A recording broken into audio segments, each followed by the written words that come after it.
Hello friends, welcome back to MKP English. நாம் இன்றைக்கி நம்மளோட கிளாஸில் ரொம்பவும் இன்ட்ரெஸ்டிங்கான ஒரு டாப்பிக்கை பற்றி தான் பார்க்க போகிறோம். பட் அதுக்கு முன்னாடி நான் பிகினர்ஸ்க்காக 45 டேஸ் ஸ்போக்கன் இங்கிலீஷ் கோர்ஸை ஸ்டார்ட் பண்ணியிருக்கேன். டே 1லேருந்து என்னோட வீடியோஸை பார்த்துட்டு வாங்க ஃப்ரெண்ட்ஸ். உங்கள் இங்கிலீஷை இம்ப்ரூவ் பண்ணுறதுக்கு என்னோட வீடியோஸ் ரொம்பவும் யூஸ்ஃபுல்லாக இருக்கும். Let's get in to today's lesson friends. அந்த வீடு பாரு எவ்வளோ அழகாக இருக்குது. அதே மாதிரி வீடு எனக்கும் இருந்தால் நல்லாயிருக்கும். என்கிட்ட நிறைய பணம் இருந்தால் நல்லாயிருக்கும். எப்படி நாம் தமிழில் சொல்லுவோம் இல்லையா, அதே மாதிரி நாம் இங்கிலீஷில் பேசும்போதும் இது மாதிரி சொல்ல வேண்டிய சுச்சுவேஷன்ஸ் வரும்.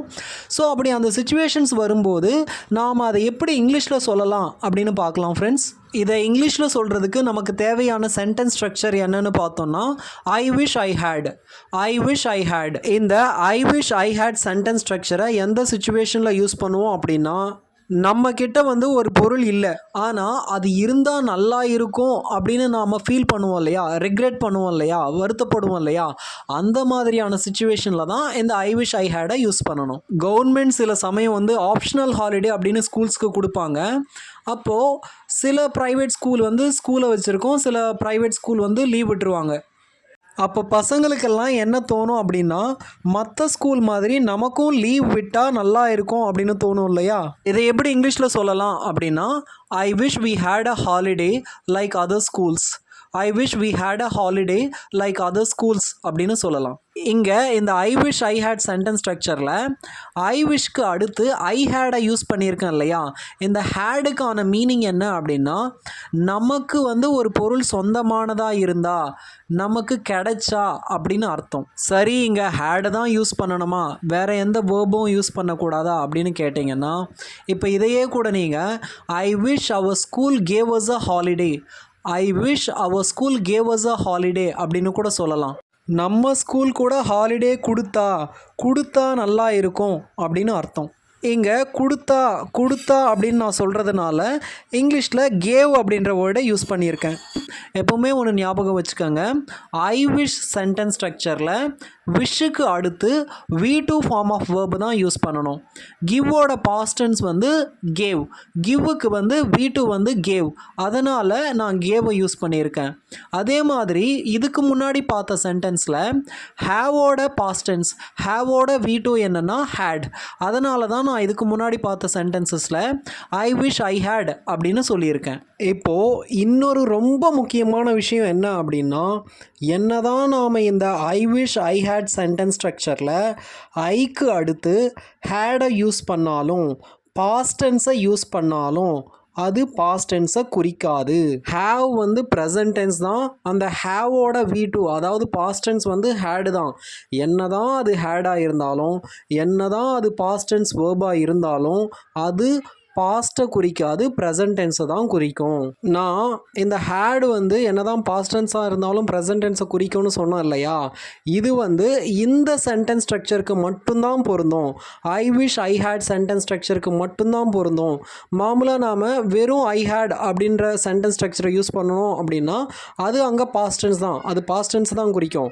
ஆனால் I wish I had sentence ஸ்ட்ரக்சரில் மட்டும் ஐ விஷோட ஸ்டார்ட் பண்ணோம் அப்படின்னா அந்த சென்டென்ஸ் ஸ்ட்ரக்சரில் மட்டும் இந்த ஹேட் அப்படின்றது என்னதான் பாஸ்ட் டென்ஸாக இருந்தாலும் ப்ரெசன்ட் டென்ஸை தான் குறிக்கும். இந்த ஹேடுக்கு பதிலாக வேறு எந்த V2 யூஸ் பண்ணாலும் அது கூட ப்ரெசன்ட் டென்ஸை தான் குறிக்கும்.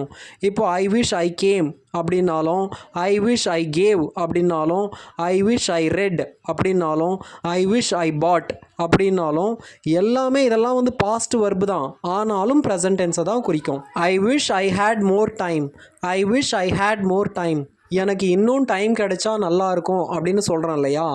நான் இதை பாஸ்ட் டென்ஸில் சொல்லலை, எனக்கு இன்னும் டைம் கிடைச்சிருந்தா நல்லா இருந்திருக்கும் அப்படின்னு நான் சொல்லலை, எனக்கு இன்னும் டைம் கிடைச்சா நல்லா இருக்கும், ப்ரெசன்ட் டென்ஸில் தான் சொல்கிறேன். ஐ wish I knew the answer, I wish I knew the answer அப்படின்னா எனக்கு இப்போ ஆன்சர் தெரியாது, ஆனால் எனக்கு ஆன்சர் தெரிஞ்சால் நல்லா இருக்கும் அப்படின்னு அர்த்தம். எனக்கு ஆன்சர் தெரிந்திருந்தால் நன்றாக இருந்திருக்கும் அப்படின்னு நான் பாஸ்ட் டென்ஸில் சொல்லலை, எனக்கு ஆன்சர் தெரிஞ்சால் நல்லா இருக்கும் அப்படின்னு ப்ரெசன்ட் டென்ஸில் தான் சொல்கிறேன். இங்கே KNOW நோ அப்படின்ற வேர்ப் ப்ரெசன்ட் டென்ஸ், KNEW அப்படின்றது பாஸ்ட் டென்ஸ். நான் பாஸ்ட் வர்பை யூஸ் பண்ணியிருக்கேன், ஆனாலும் அது ப்ரெசன்ட் டென்ஸ் தான். சரி, என்னதான் நாம் பாஸ்ட் வெர்பை யூஸ் பண்ணாலும் அது ப்ரெசன்ட் டென்ஸ் தான் அப்படின்னு சொல்லிட்டீங்க. ஆனால் இதை உண்மையிலேயே பாஸ்ட் டென்ஸில் தான் சொல்லணும் அப்படின்னா அதை எப்படி சொல்கிறது? அதாவது பாஸ்ட் வெர்பை யூஸ் பண்ணி ப்ரெசண்ட்டை குறிக்கிற மாதிரி சொல்லிட்டீங்க, ஓகே. ஆனால் இதை உண்மையிலேயே நாம் பாஸ்ட் டென்ஸ்லேயே சொல்லணும் அப்படின்னா அதை எப்படி சொல்கிறது அப்படின்ற கேள்வியை நீங்கள் கேட்கலாம். நாம் இதை பாஸ்ட் டென்ஸில் சொல்லணும் அப்படின்னா ஐ விஷ் ஐ ஹேட் இருக்கு இல்லையா, இந்த ஹேடுக்கு அடுத்து V3யை நாம் யூஸ் பண்ணணும். நான் நேற்று எக்ஸாம் எழுதினேன் அப்படின்னு வச்சுக்கோம். எக்ஸாம் எழுதும்போது எனக்கு நிறைய கொஸ்டின்ஸ்க்கு வந்து ஆன்சர் தெரியலை. இப்போது மார்க் இன்றைக்கி வந்து நான் மார்க் கம்மியாக வாங்கினது தெரிஞ்சுது. நான் என்ன யோசிக்கிறேன் அப்படின்னா, நேற்றைக்கு நான் எக்ஸாம் எழுதும்போது எனக்கு ஆன்சர் தெரிஞ்சிருந்தது அப்படின்னா மார்க் நிறையா வந்திருக்கும் அப்படின்னு நான் இப்போ நினைக்கிறேன். இது நேற்றைக்கு நடந்தது அப்படின்றதுனால, எக்ஸாம் வந்து நேற்றைக்கு நடந்தது அப்படின்றதுனால இது கம்ப்ளீட்டாக பாஸ்ட் டென்ஸ். அதனால் இந்த சிச்சுவேஷனை எப்படி சொல்லணும் அப்படின்னா, I wish I had known the answer.